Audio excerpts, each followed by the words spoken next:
की भारतीय जनता पक्षाच्या बरोबर तुम्ही त्या ठिकाणी गेलेले आहात आणि आता या सगळ्या राज्यांच्या मध्ये कदाचित वेगळे खाऊ लागल्याच्या नंतर आपल्या राज्यामध्ये सुद्धा काहीतरी वेगळं घडेल असं सांगण्याचा जाणीवपूर्वक प्रयत्न केला जाईल। लोकसभेच्या निवडणुकीचे ज्यावेळेला निकाल लागले त्याला 100% जागा भारतीय जनता पक्षाने जिंकल्या। राजस्थानमध्ये सुद्धा जिंकल्या, कर्नाटकामध्ये सुद्धा जिंकल्या, BRS ज्या ठिकाणी सत्तेवरती आलं त्या तेलंगणामध्ये सुद्धा जागा जिंकल्या। पण आज आपल्या मनामध्ये संभ्रम निर्माण करण्याचा प्रयत्न केला जाऊ शकतो। राज्याच्या देशाच्या राजकारणाचा सखोलपणाचा अभ्यास असणारे हे सर्व मान्यवर आदरणीय अजितदादांनी घेतलेल्या भूमिकेच्या बद्दल त्यांच्या मनामध्ये नेमकं काय आहे, त्यांच्या मनामध्ये जे काही त्याचबरोबर गेल्या अनेक वर्षांमध्ये देशाच्या आणि राज्याच्या राजकारणामध्ये त्यांना सुद्धा अनुभवाला काय मिळालं आणि मग दादांनी घेतलेली भूमिका ही योग्य कशी आहे हे जसं तुम्ही आम्ही सांगण्याचा प्रयत्न करत असतो त्याहीपेक्षा त्या सर्वांच्या तोंडून ज्या वेळेला ऐकलं, विशेष करून उदय निरगुडकर असतील, संजय मिस्किन असतील, अमय तिरोडकर असतील, मंदार फणसे असतील, या सर्वांनीच आपले विचार मांडत असताना दादांनी घेतलेली भूमिका महाराष्ट्राच्या व्यापक हितासाठी अत्यंत महत्त्वाची आहे। ती सत्तेसाठी नाही, ते बहुजनांच्या हितासाठी आहे याच्याबद्दलचं सुद्धा त्यांचं मत अतिशय प्रकटपणाने या ठिकाणी मांडलं आणि आपल्या सर्वांना एकतेरीची घेतलेल्या निर्णयाच्या बाबतीमध्ये कळत न कळत त्यांनी समर्थन या ठिकाणी दिलं। शेवटच्या सत्रामध्ये बोलत असताना मी आपल्या सर्वांना विनम्रपणाचं आवाहन करेन की आता तुमची आणि माझी सर्वांची जबाबदारी वाढली।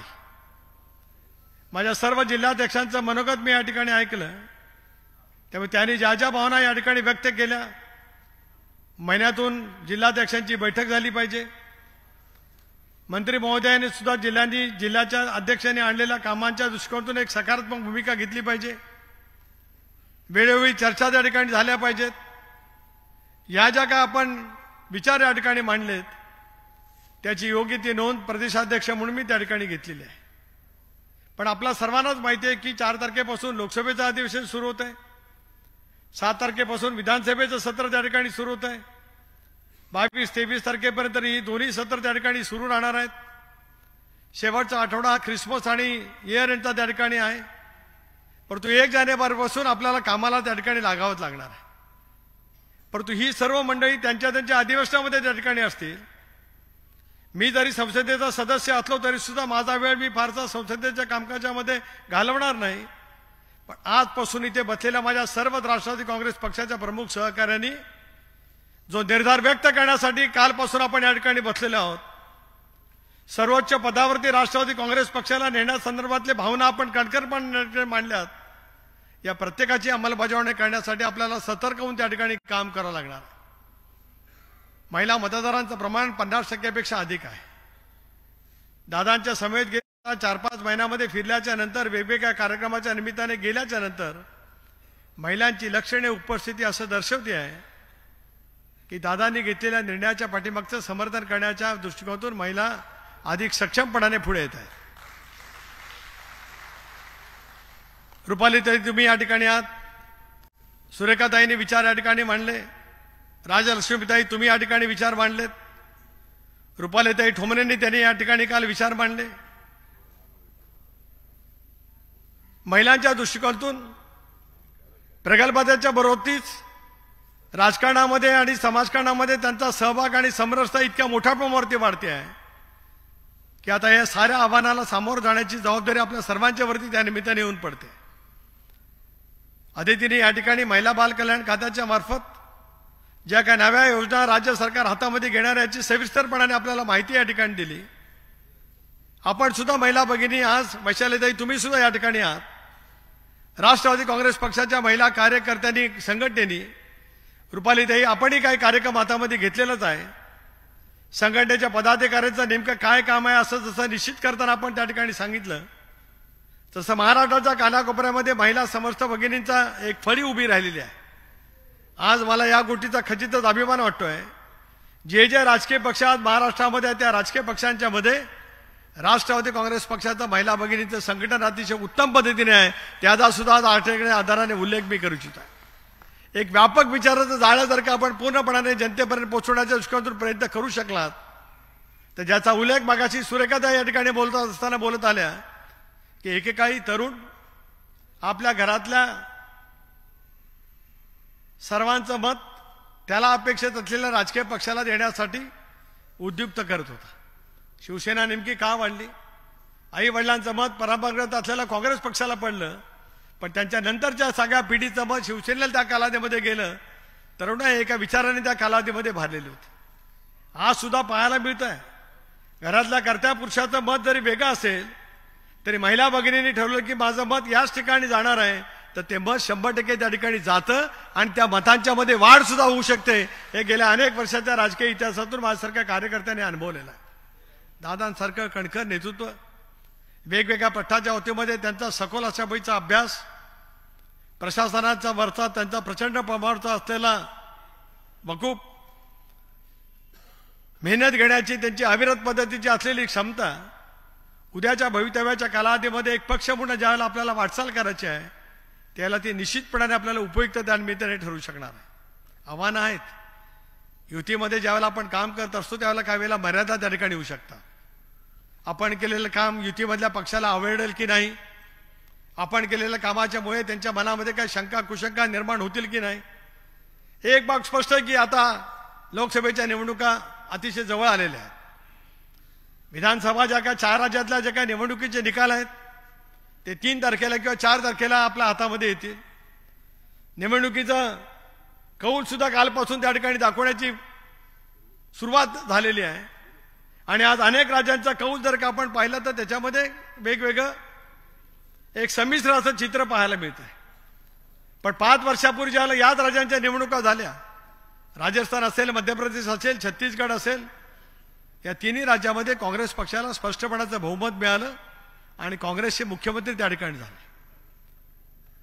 तेलंगणामध्ये त्याला बिहारला बहुमत मिळालं आणि त्याच्यामध्ये त्या ठिकाणी तेलंगणाचे मुख्यमंत्री झाले.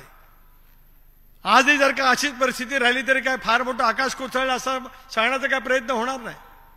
पण जाणीवपूर्वक राष्ट्रवादी काँग्रेस पक्षाच्या कार्यकर्त्याच्या मनामध्ये एक सरमन निर्माण करण्याचा प्रयत्न केला जाऊ शकेल की भारतीय जनता पक्षाच्या बरोबर तुम्ही त्या ठिकाणी गेलेले आहात आणि आता या सगळ्या राज्यांच्या मध्ये कदाचित वेगळे कौल लागल्याच्या नंतर आपल्या राज्यामध्ये सुद्धा काहीतरी वेगळं घडेल असं सांगण्याचा जाणीवपूर्वक प्रयत्न केला जाईल.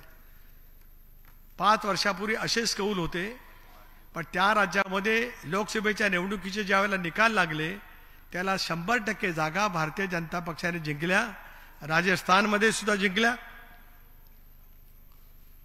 मध्य प्रदेशमध्ये सुद्धा जिंकल्या, छत्तीसगडमध्ये 1 जागेचा अपवाद सोडला तर तिथेही जिंकल्या, कर्नाटकामध्ये सुद्धा जिंकल्या, बीआरएस ज्या ठिकाणी सत्तेवरती आलं त्या तेलंगणामध्ये सुद्धा जागा जिंकल्या. पण आज आपल्या मनामध्ये संभ्रम निर्माण करण्याचा प्रयत्न केला जाऊ शकतो.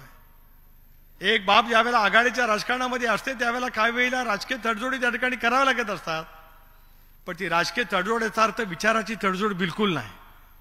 शाहू फुले आंबेडकरचा धर्मनिरपेक्ष विचाराची भूमिका घेऊनच आपण त्या ठिकाणी निश्चितपणाने वाटचाल करणार आहोत. पण अनेकांच्या मनामध्ये निर्माण झालेल्या शंकांचं निरसन करण्याची जबाबदारी ही प्रामुख्याने आपल्या सर्वांच्या वरती त्यानिमित्ताने येऊ शकते. बूथ कमिट्या नेमल्या गेल्याच पाहिजेत.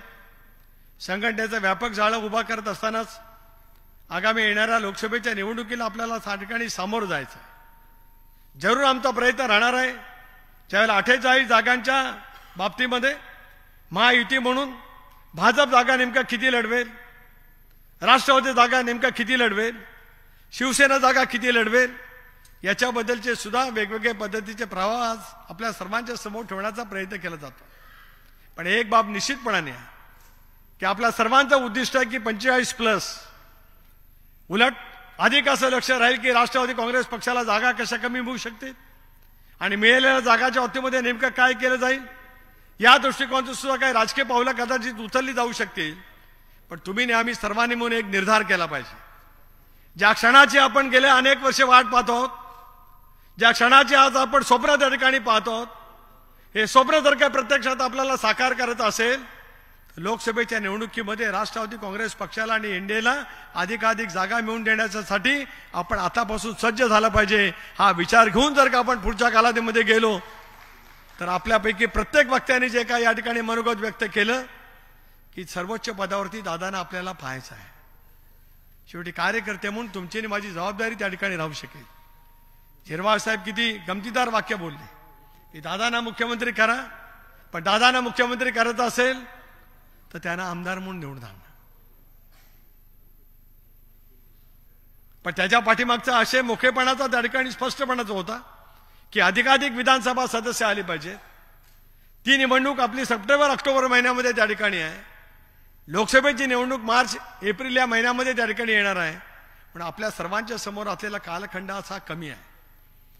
कदाचित आपल्यापैकी कोणाच्याकडनं बोलण्याचं असं झालं असेल की नवीन पक्ष आहे, नवीन पक्ष नाही. याचा उल्लेख भुजबळ साहेबांनी केला. 99 सालापासून जो स्थापन झालेला राष्ट्रवादी काँग्रेस पक्ष, तोच राष्ट्रवादी काँग्रेस पक्ष आज दादांच्या नेतृत्वाखाली पुढची वाटचाल करण्यासाठी सज्ज झालेला आहे. हा याच्यातला एवढाच त्या ठिकाणी फरक.